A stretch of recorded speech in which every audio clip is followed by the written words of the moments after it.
துரோகத்தின் தண்டனை. நீங்கள் நம்புகிற ஒருத்தர் உங்களை ஏமாத்திட்டா நீங்கள் விட்டுட்டு போயிடுவீங்களா இல்லை அமைதியாக இருப்பீங்களா? கிரி அமைதியை தேர்ந்தெடுத்தான். ஆனால் வாழ்க்கை அமைதியாக இருக்கலை. 2 நண்பர்கள், கிரிதரன், லோகேஷ். இவங்க 2 பேரும் நண்பர்கள் இல்லை, ஒரே குடும்பம் போல. திருமண வாழ்க்கையும் அடுத்தடுத்து நடந்து முடிஞ்சிச்சு. கிரி வசதி குறைவானவன், லோகேஷ் சற்று வசதியானவன். ஆனால் அந்த வேறுபாடு நட்பில் ஒருபோதும் தெரியவில்லை. ஒரு நாள் பக்கத்தில் வீடு கட்டணுங்கிறது கிரிதரனோட கனவு. ஆனால் லோகேஷ் மனசில் என்ன இருந்ததுன்னு தெரியல. வீட்டு மனை தேட ஆரம்பித்தாங்க.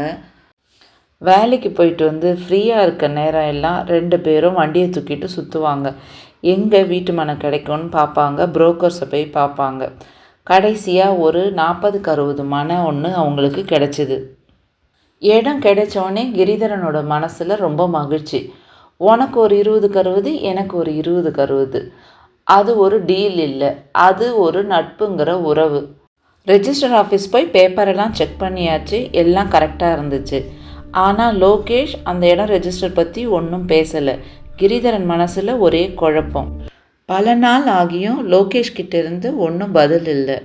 ஸோ கிரிதரன் போயிட்டு லோகேஷ் கிட்ட கேட்டான், லோகி அந்த இடத்த எப்போ ரெஜிஸ்டர் பண்ணலாம் அப்படின்னு. அவன் சொன்ன ஒரு வார்த்தை கிரிதரனோட மனசு உடைச்சிச்சு. நான் அதை அப்போவே வாங்கிட்டேன்டா கிரி. அந்த நொடியில் கிரி ஒன்றும் பேசலை. அவனோட மனசு மட்டும் உடஞ்சிச்சு. கிரி நினச்சிருந்தா சண்டை போட்டிருக்கலாம், ஏண்டா லோகி இப்படி பண்ணன்னு கேட்டிருக்கலாம். ஆனால் கிரி ஒன்றும் கேட்கல.